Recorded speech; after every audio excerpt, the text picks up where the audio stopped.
All right. Hi, Ross Gay. Hi, how are you? I'm doing wonderfully.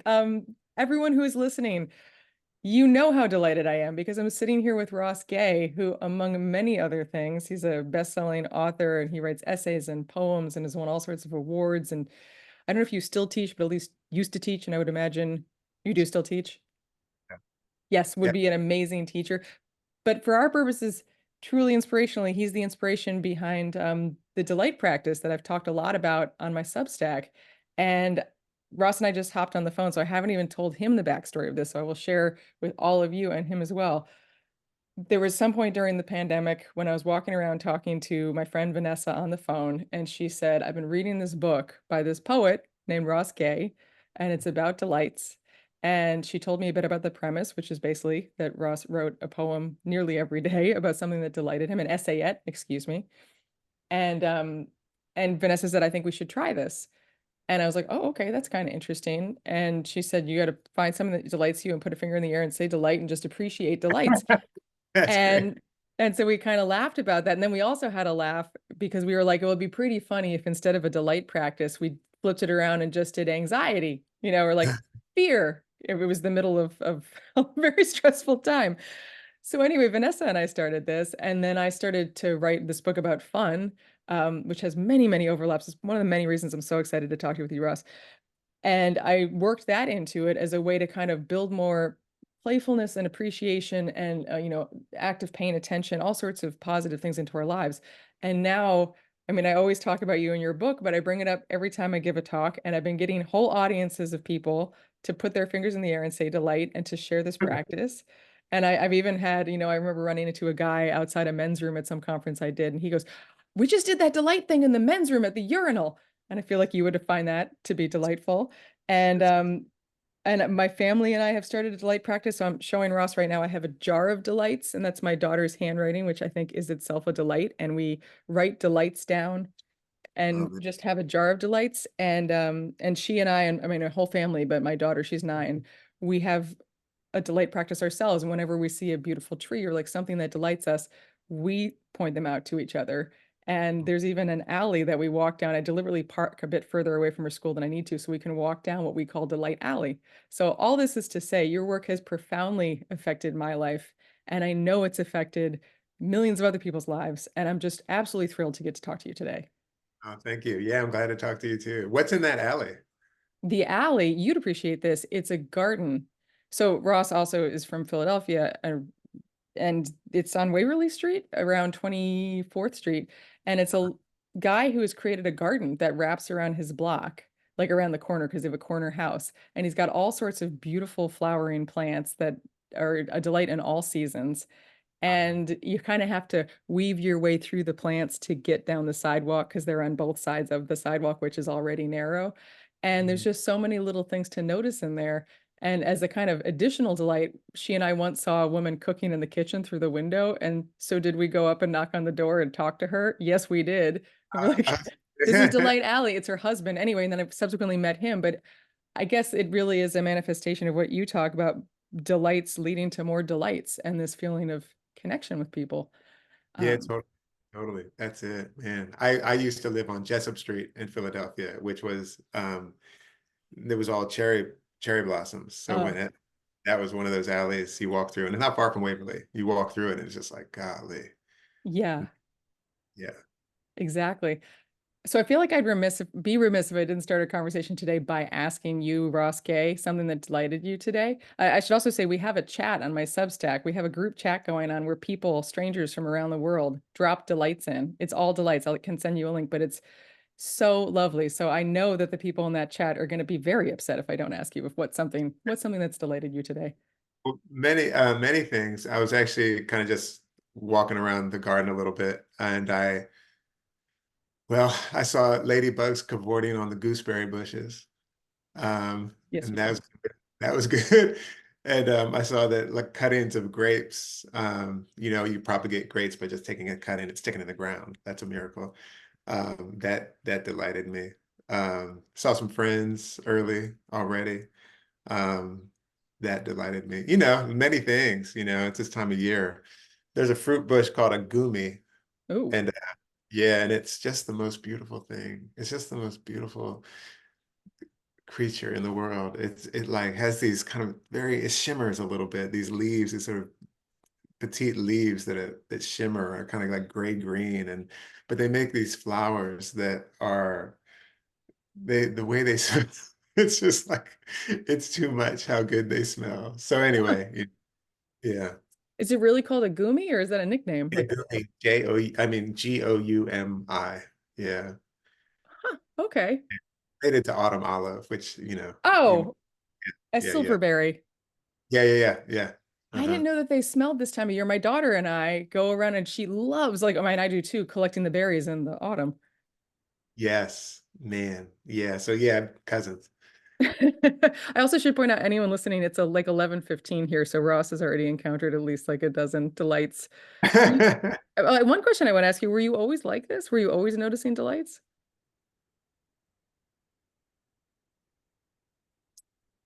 I don't know. I don't know. I mean, I feel like I mean many ways to sort of go into that to answer that, but I feel like I don't feel like I've been, yeah, especially like tuned in necessarily. I mean, as a kid, I was like a kid. I was sort of like into like I noticed stuff, I think, but I think that's maybe the way of kids. Hmm. And I think also probably like a kid emerging from kidness, I've sort of like learned how to suppress that or just, to start kind of, girding a sense of knowing the imposition of what I know as opposed to, um, noticing in a way often there's some relationship between noticing and not knowing. Huh. Tell me more. What do you mean? Well, like if you're like in a new place, you notice everything. If you're like not sure, you pay attention, Mm, and I think that's a common thing. Like as we, like how when you ask little kids, you're like, "Hey, do something," and they're like, "Bah," and then you ask like, you just see it kind of like, and those when they're like college kids who remain like that, you know, I was just saying this the other day. It's like those kids need to be protected, you know. mm, yeah. because they're so vulnerable and they're so like, still open and confused and like wonderful and like full of wonder and like tender. Um, anyway, that's a long way of saying I don't I don't I don't know. I don't No, I was wondering if it's a practice that you consciously began to cultivate at some point. I mean, it seems from what I've read of your work that you obviously notice and pay attention, but I was wondering when that became a conscious thing that you felt you should turn into a practice. well, it that was I mean, I will say that, like I feel like the it's possible that the writing poems can be helpful, and I grew up, I mean, for my adult life, I've been writing poems, and I've had amazing teachers who have been great noticers. Like one of my teachers is the writer Thomas Lux, and he writes with such incredible detail about the strangest things. Hmm. It's a really amazing poet. And or another poet, Gerald Stern, just like an incredible noticer. But this as a practice, it sort of really did arrive. Like I was just in the midst of sort of, um, like it's kind of a lovely feeling or I was having a lovely moment that sound, the word delight, which my friend Joanna reminded me I never say, and she says. So shout out, Really? yes, shout out to my friend Joanna. Oh, that's so Like, funny. That's uh-huh. yeah. I was like, oh, this is delightful. And so yeah, so actually, yeah, so that like her voice is in my head. But then and I said, this is how the book started. I should write a little I should write a little essay about this delightful feeling. Like I noticed myself feeling delighted, which is a thing. And then very quickly something arrived um, that said, do it every day for a year. Hmm. See what happens if you do that. At which point it became like a practice, you And you know. listened to that little thing. It was like the little voice that was like, do that every day for a year. And you're like, I will. I will do that. I will do Huh. that. Yeah, let's see. That sounds like that would be interesting It and does sound fun. like yeah. Yeah. I'm very interested in practices and rituals in general, which is something I wanted to ask you about, and also how we can use practices and rituals to change our experience of the world, which I think is also what you're getting at. And I'm wondering if any thoughts come up with that about how we can incorporate, right? Well, anywhere you want to take that, because Oh, yeah, go ahead. Yeah, go ahead. no, I was just noticing that you also wrote this amazing book of essays called Inciting Joy, which with a lovely cover. They all have flowers on them. Um, Yeah, and I was just you have a section in there about rituals and sorry, I was telling Ross I was in the emergency room last night. I'm totally fine, but my brain is not really is not really functioning. I think what I'm getting at is you have a section that I wrote down and you're talking about what practices, habits, rituals, and understandings, the stuff we do and think and believe, make joy more available to us. What incites joy, which is something you're writing about in the book, Inciting Joy. But I'm wondering if you can speak a bit about that, about how I think you say this as well. We often have practices or rituals that do the opposite when we compulsively check the news or we're constantly doing things on our phones that don't lead to joy and delight and wonder and solidarity and what I think you refer to as entanglement. So I'm wondering if you can just talk a bit about your thoughts about what role rituals and practices can play and then how we can use those to shape our experience of the world. Yeah, I mean, well, I like from experience, I mean, one of the things, it was kind of nice because when I thought to do this practice, this delight practice, um, I I'm not like a daily writer. I'm not someone who does that. Oh, So yeah, so I've tried it and I've not really loved it. So I stopped. huh. No morning pages for you.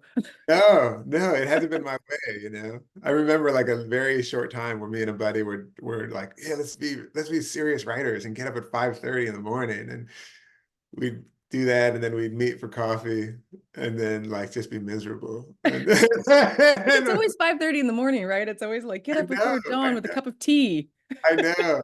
Yeah, it's funny because I was a paper boy for like literally for like 12 years, and it seems like maybe that would be my style, but it's not. Um, anyway, I knew or I had a hunch that um, it might be intimidating or something to do it every day, to write every day, to give myself the Mm. test. So one of the things that I did was actually to say just you're going to draft a delight in 30 minutes. So Oh, basically, like the deal was to like set the bar very low. For me, I mean, not everyone has 30 minutes to kind of sit down and write a delight, but that's my job. what a And wonderful job, by the way. Just to note, like that your job is to write about delights. Like that's also a delight. very lucky. Yeah. Um, and um, I quickly, and the reason I did that was, like I said, because I was a little bit nervous about whether or not I could kind of write every day. But also the thing of like, well, is there gonna be something to write about that delights me every day? But very quickly, you know, probably because I was tuned up a little bit, like, we pay attention, you know, it it became the case that if I had with that kind of radar, I think it called like the delight radar or whatever, Yeah. had that kind of turned on. Again, like, okay, this is my job for the year. Um, I'm I very quickly realized like there were many things and actually many things that I was sort of experiencing regularly that I'd experienced, but that I had not quite articulated as things that delighted me, you Huh. know. I realized that I was sort of in a way, I was sort of, um, definitely having these kind of new experiences of delight, like just these encounters or, these, you know, all the ways it would show up, but also re-encountering things that I had not ever, noticed were delightful to me, you know. What would be an example? Well, an example would be something like, even in the one where I talk about like the public high five, Yes. the story is just like I'm working, I'm in a coffee shop, like working, and this little kid. I mean, she might have been a college kid, but but she was like, she could have been a high school kid or like a college kid. But she like came up to me and I had these headphones on and she's kind of like standing next to me, like, and I'm gonna With be, the hand up. and she was like, "Are you working on your paper? Good job. High five." She thought I was doing homework, this little child, you know, Right, and right, so right. high-fived, you know, and I was, you know, I didn't tell her I wasn't doing homework. I was actually like That's so revising, funny. revising delights, you know. Right, right. I mean, you have a youthful demeanor, but Yeah, yeah. As I've been saying lately, I look about my age, you know, and so I was not.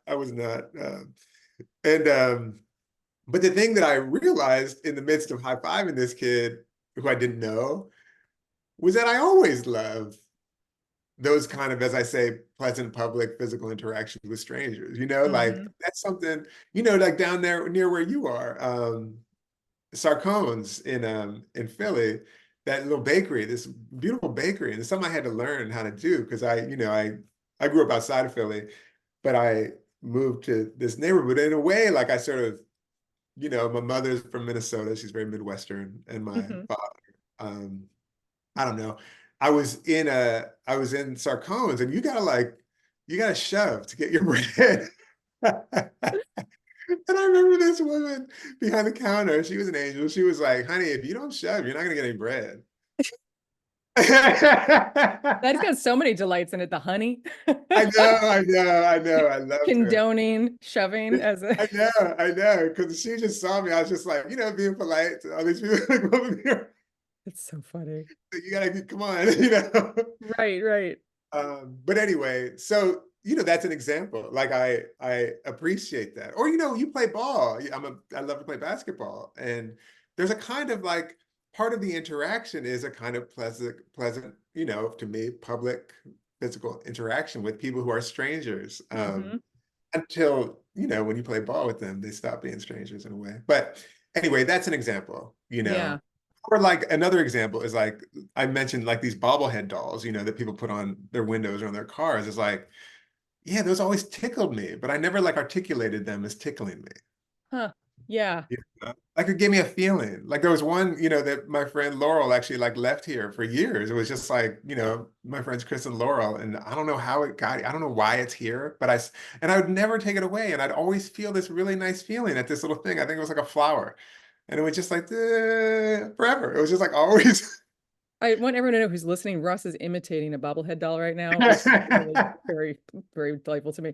Is that how you define delight kind of? Because I sometimes am like, how would you define it? It kind of tickles you, like brings this sense. I mean, sounds weird to Tickle say. is a kind of that does feel like one of the things. Mhm.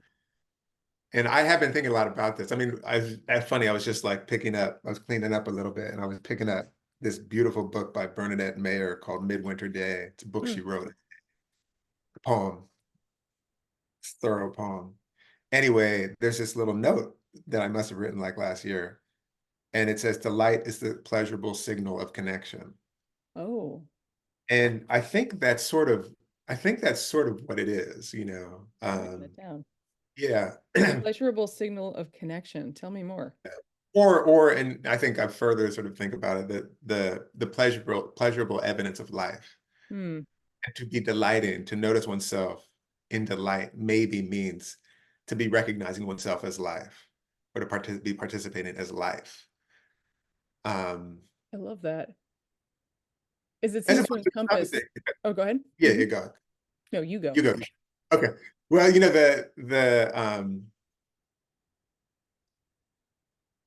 it feels like so often we are encouraged to imagine ourselves as other than life, actually. Hmm. What do you mean?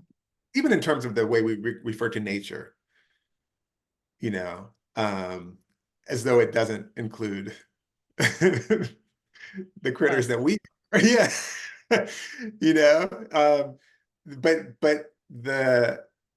you know, for me, it feels, you know, the more I think about this thing, and the reason I think of it is like, um, I mean, one of the reasons I think it's like really important to me is that to notice how much I love that that bird keeps making that sound out there and to notice myself noticing it in some way is not only to recognize that that bird sort of, you know, I'm utterly connected to that bird because that bird, in fact, is changing me at this Hmm. moment. Um, but it's also to notice that the connection of those things is actually related to the connection of all things. Mm-hmm. So it's like that delight at being moved. Moved is a good word too, tickled, moved, um, is a kind of response or indication at being or evidence that we are in fact connected Yeah. fundamentally, and and that feels really important to me, an important thing to study, um, to really study. I really love that because I think that that idea that delight is the pleasurable signal of connection or pleasurable evidence of life really encapsulates or helps explain why there can be so many different forms of delight. Something Yeah, that's pure beauty, yeah, or something that's absurd and that makes you yeah, laugh, or yeah. something that's both of those things, or as you write about, even delight in sorrow or sad things, which seems like those should be Mhm. separate, but they're not separate necessarily.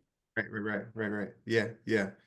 The other thing that you were you saying made me want to remember, there's a book that I am rereading, like rereading right now, by Elaine Scarry called On Beauty and Being Just.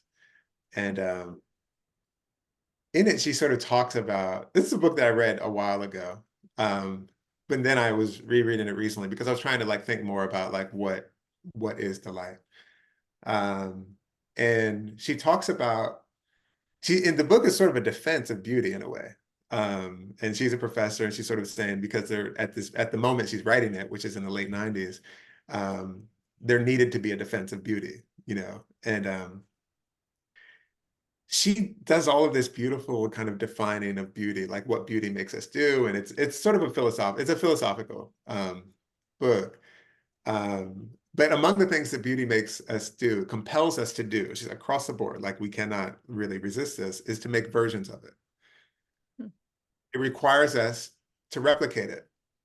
Like the way that you told me about that garden, you know, wrapping the block and those people inside, you know, and you made a copy of that in your mind, in your body, however you want to say it.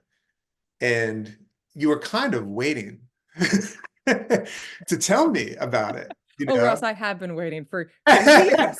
I've been waiting to share delight with you. Like I had to ask about what was in the alley, but you wanted to tell me about how beautiful it was for you and your kid to interact with the person who's cooking. Um, and that thing that the beautiful requires that we replicate it. She goes on to sort of say that it also, because we can understand that each replication will require a replication, a version. So the beauty sort of versions itself forth throughout the world. It proliferates. Hmm. Um, and that proliferation sort of gives one an understanding of, um, she called it terrestrial plenitude or enoughness, Huh. the possibility that there could be enough, you know? Because one of the places in our lives where we watch, you know, it's very hard to see like the astonishingly beautiful thing of these two ladybugs on the gooseberry and not want to share that in some way, whether like drawing a picture of it or taking a picture of it or like telling someone about it, making a poem about it. It's very hard. And I think it's hard for most of us actually, To you keep know, it inside, to not share. to not share in some way. And even if we keep it inside, if she says, like as she says, if we make a copy of the thing inside, Uh-huh. carrying it. And in a way, we're carrying it with the anticipation, probably, that we're going to share it. Hmm. So there is this sort of this thing about delight that is born of sharing and inspires sharing. That thing too feels really, really beautiful and important to me. So I completely agree with you. That's a really interesting way to think about it. And I'm wondering, given that there are so many delights around us, if we pay attention to them, why aren't we? Why do you think that we're instead giving into our other very human tendency to, and as you point out in your own book as well, focus on things that upset us and to share that. I think you write, attending to what we hate in common is too often all the rage, and noticing what we love in common and studying that might help us survive. So why do you think that we're not great at noticing and sharing those beautiful things? That's probably a long, long thing. I mean, a very practical thing. It's like, there are all of these sort of impediments to, like one of the things that one might find um, is that having time is one of the ways that one can kind of notice and articulate and revel in one's delights. Hmm. So if you work 13 hours a day, it might be harder for you, you know? Um, and I feel like, obviously there's plenty of folks who are in that state and are sort of like remarkable at being like, and those to me feel like the teachers, you know? Hmm. But I think there are just like plain things. Like, something that I noticed very um, powerfully was that, my mother, was one of those people, my folks, they were just like kind of among the kind of um, working all the time, shittily paid, precarious kind of shit. And I remember my mom as being sort of just a very kind of nervous about money, nervous, like kind of I don't remember her as a delighted person Hmm. when we were kids. And now she's, sort of not in that situation. And, it's sort of like, I write about this in the book in some ways, like my, my father died and um, he actually, he left her a good life insurance and um, she's not worried about money in the, Hmm. her kind of, the worry that she'll never get rid of, but she, her bills are paid.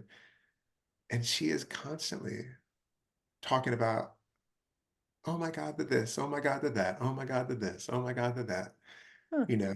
Um, so there does feel to be like a kind of a practical, um, um, as I often think, it's like it's much harder to be delighted when the means of life are being withheld from you. Hmm. And so I get it. I get it. Um, and it's also, it also feels vital too, um, that, I mean, partly what feels like sort of loving about the delight practice is that, because we're often, we're not infrequently devastated Hmm. if we're at all awake, you know. Right. Right. It's like a If new we're, bumper sticker. If you're not devastated, you're not paying attention. right. But I And, will, I always think with that though, I'm with, the bumper sticker, if you're not outraged, you're not paying attention. I'm like, well, I am paying attention. I'm just not always paying attention to things that outrage me because I'd also like to have some delight, you yeah, know? it's not the only thing. That's the thing. Yeah. Um, Sometimes it's not the only thing. And it feels like there's a way, and it comes back to this question that Scary raises, which is like, because we know that I know very much the experience of, I mean, every day, but like a kind of abiding um, feeling bad, feeling real bad. Mm. Uh, and to have someone who's like, um, who's able to notice the thing very near you in your proximity, maybe in your life, and just gently be like, oh, that's a delight, you Yeah. know?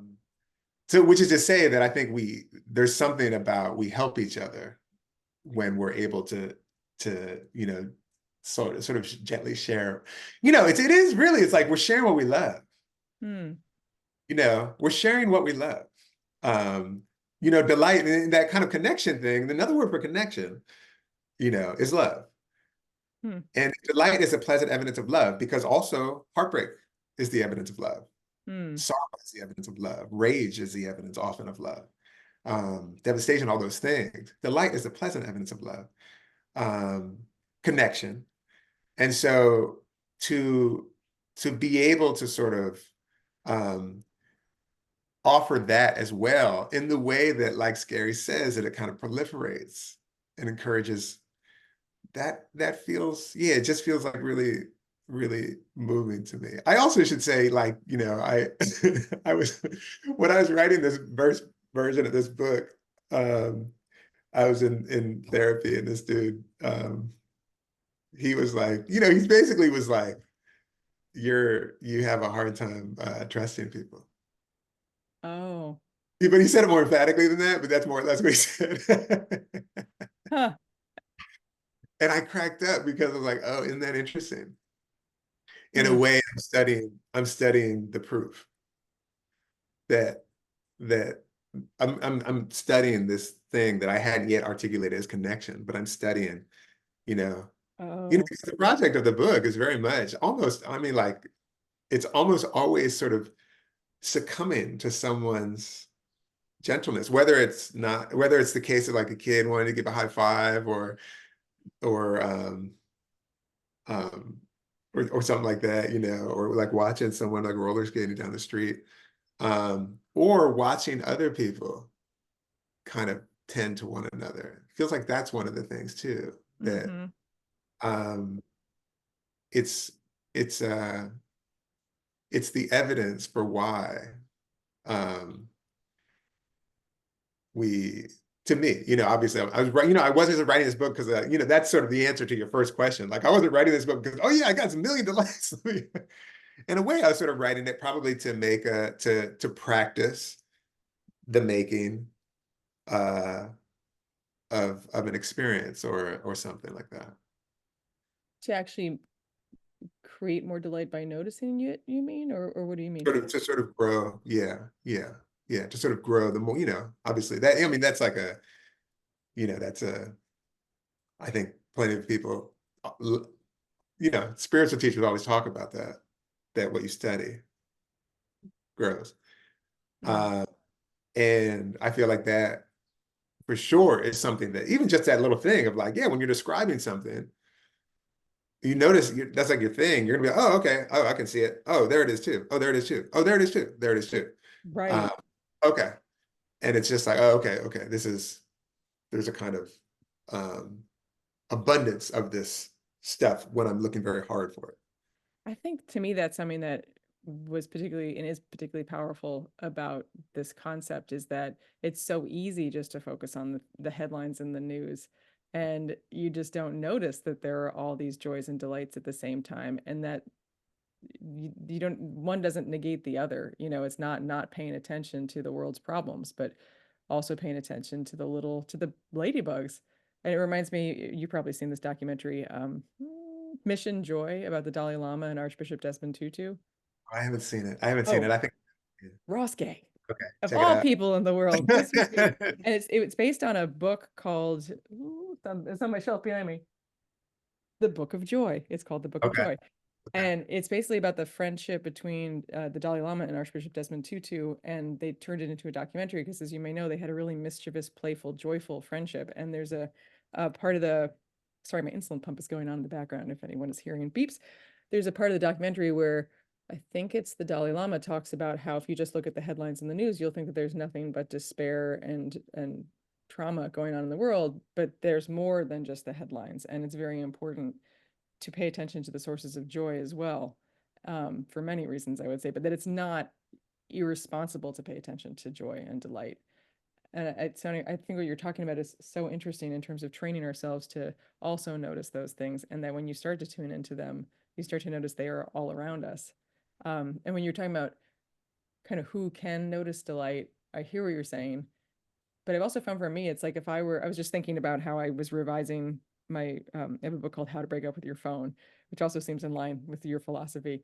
And I was sitting on the couch behind me for, 12 hours a day in that moment when you're like, why did I become a writer? Because I'm just like staring at the computer. But I'm just thinking the sunbeams coming through the window, that's a delight. I think actually an interesting challenge for anyone listening is to just wherever you're listening, stop and look around and figure out something that delights you just in your current environment. Because I don't know if you'd agree, Ross, but I feel like there's probably always something, even if it's tiny. And then once you start to name those things, you can start to almost collect them. And then you Yeah, have this collection of little treasures to look back on to remind you that life is not all the darkness. yeah, yeah. And it's like, I mean, it's in that in its way connected to a gratitude, Mm. practice. Yeah, tell me more, because I've been thinking a lot about that too. But what's your take on the connection between gratitude and delight? Well, it's funny, like even um, the the ways that I'm sometimes a little bit shy to myself to even um, there's something I feel shy about defining them. It's funny. I got to figure that out. Like Huh. taxonomizing. But all the same, I do all the time. So I'm gonna. Or just go with feelings. You don't have to use technical definitions. I'm just wondering anywhere Yeah, your mind goes. yeah. But I mean, but gratitude. I mean, sort of like you just said, like you just heard your pump going on. Mm-hmm. Grateful, Yes. grateful. You know, um, et cetera, et cetera, et cetera.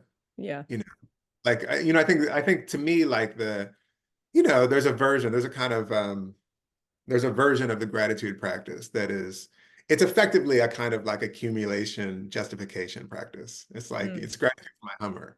It's gratitude for my it's gratitude as opposed to um gratitude for this thing that's keeping me alive. Mm. Um which is as opposed to sort of a kind of prayer of need, you know. Like gratitude, to me, what I think of is real gratitude. And I think of Robin Wall Kimmerer too. It's like one of the most beautiful sort of uh, articulators of gratitude. Mm. And also a guy named Lewis Hyde in his book, The Gift, and many other people too. But the gratitude acknowledge that we are nothing but need, nothing but need. Mm. And among the sorrows, and it's sort of like to be life is also to be nothing but need. Entanglement is to be like we could just like click off. We could spend the rest of this time if we had like 2,000 years saying all the things that we need Mm. that without which we would not, and we could start from like the invisible bacteria in our guts that if they changed a little bit, it wouldn't take long. I bet it would take like a couple days, Mhm. or less, and we'd be gone, and Right. we'd turn to something else. And on and on and on and on and on, that we have skin, you know, it is wild. It is That is wild. wild. We have skin, Ross. Yeah, when it It's holding happens, everything in. it's holding everything in while it is, while it is, you know, it's like, and that to me feels like the gratitude practice, which then, again, it's sort of like, oh, let me sort of um, articulate and be in to always trying to be more acutely aware of my need as a way of being also aware of that it's being cared for, that it's being tended to, that I Hmm. have that I can drink. Um, that is not like a given, it's not a given, et cetera, whatever. And in a Right. way, it's sort of like, so, like delight feels to me, there's something, obviously there's an overlap to that, you know. Um, but in a way, gratitude feels more grave.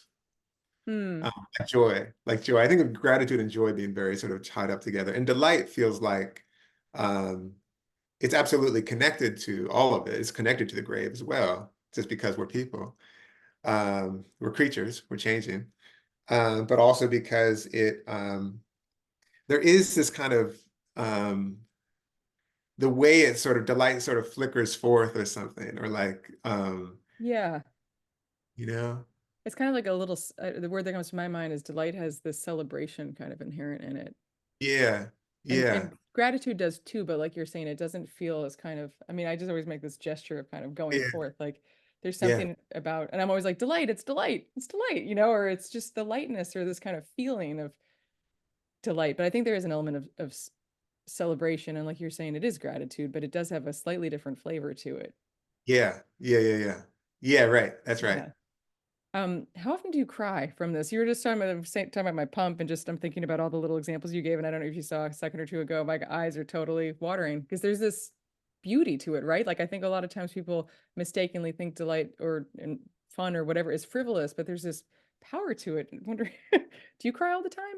I don't have any time, but I hopefully I will one day. I cry more than I used to.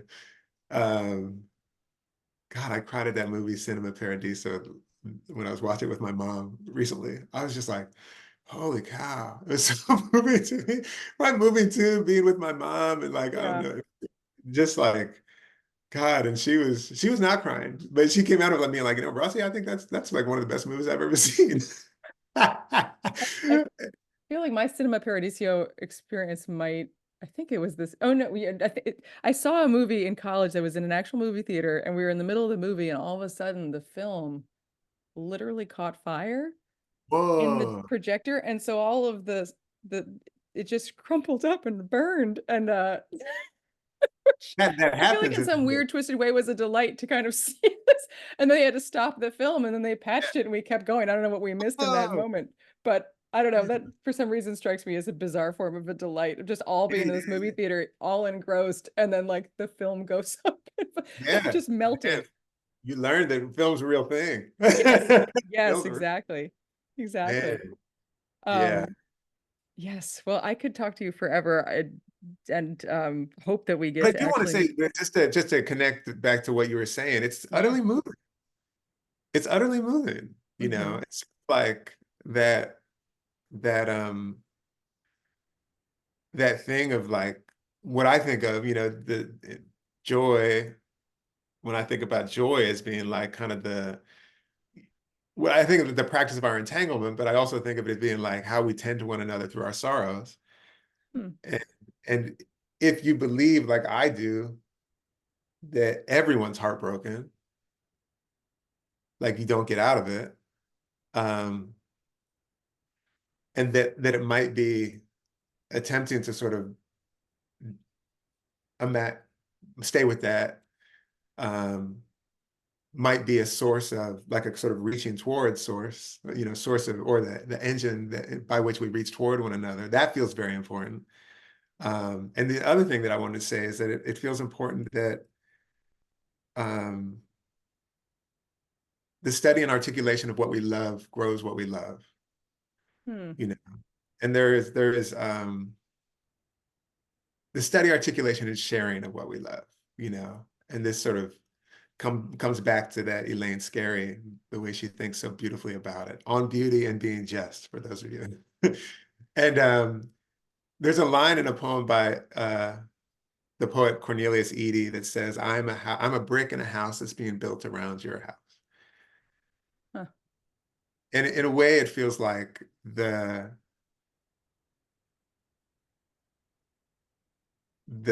study of what we love um,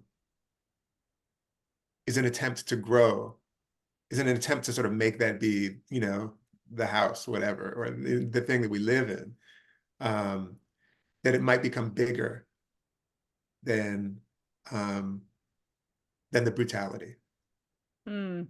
you know. Never without the sorrow, because we're full of sorrow. I mean, it's just like that's what we are. Who we love is changing, everything's changing. But that that the growth of what we love might in fact overtake. Um, I want to end with that what is devastating might in fact be um, changed, ended, um, overtaken by what we love. You know, there's a reason to study what we love so we can remember, you know, why. Hmm. And as you were saying, the sharing of it, Yeah. the Which we can't help but do. We can't help but do. I was just doing a reading the other night, and I somehow when someone asked me a question, I was like talking about pens, and like I love pens. Le Um, Pen. I know you love Le I Pen. love pens. Yes, I folded down that page in the Book of Delights about you writing in hand by hand, which I also wanted to talk about, but with a Le Pen. But go on. Yeah, but someone came up after the reading and was like, gave me her favorite pen. Oh, She was like, "This, I love this pen. You're gonna love this pen." and you're like, I love you. Exactly. I was like, "Oh my God, I will never forget you." Yes, I mean, so is this the answer? Is this the answer to everything, Ross? Like, if we just, it's so simple. If we focused on what we love and shared that, Well, I will. did we just solve everything? My notion of scale is very small these days. Okay, okay, okay. But I will say that one of the things that Elaine Scarry talks about, because I have a lot of critiques of like the university, um, for any number of reasons. Though I also love being in school. Um, but one of the things that she talks about school is so vital is because it is one of the places where, as she talks about, we learn the beautiful, we learn what is beautiful. Um, Mm, which is to say that we kind of, it might be the case. I would say the best point. I was visiting a school the other day, and like it was like, we were walking around, and this dude, teacher, as we were walking, as high school kids actually, and they were, like high school kids, whatever. And he stopped everyone. Like, wait, look. And he was pointing to a house swallow. And it was the first of the year, he said. And he was so quiet, mm, so still for like a while. And he just kind of looked at it, and I kind of noticed the kids were really looking at it. And then he kind of said a few other things that they've come back. They're back. I guess they leave and come back. And he said a few other things. And then he asked them to just be quiet and listen to all the birds that they could hear. And I was like, oh, that's school. yeah. That's he just taught, whether or not they knew it. He taught them either to love a thing, or he taught them that there's a thing to love. Mm, yes, which is easy to forget. Yeah, yeah. Well, thank you so much. This it truly has been a delight, not just saying Yeah, that. it's good to talk to you. Um, yeah, and for anyone listening, I really encourage you to read Ross's books and to start your own delight practice in whatever way feels delightful to you. And I was just wondering, Ross, if there's any last thing you want to share or anywhere in particular you'd like people to go to check out stuff. I know you were toying around with the idea of a Substack, but where can we learn more about you? And then any final thoughts? Yeah. I have a website. He says kind of with sugar. It's a lovely website. His bio includes the line, I meant to read this before. Ross Gay is interested in joy. Ross Gay wants to understand joy. Ross Gay is curious about joy. Ross Gay studies joy. Something like that. So it's a lovely website. But Yeah, yes, but but maybe yeah, like I said, look at that Elaine Scarry book. There's a million books to look at, but and yeah, I'm just really grateful. I'm grateful to get to talk to you, and I hope we bump into each other in Philly, maybe at the Fig Tree one day. can we do that, please? Yes, let's do That it in September when they're coming on. okay. All right. That is a perfect place to both end and begin. So thank you Yeah, so much, Ross. grateful to you. And I hope you have a delightful rest of your day. Thank you. You too. All right. Bye bye.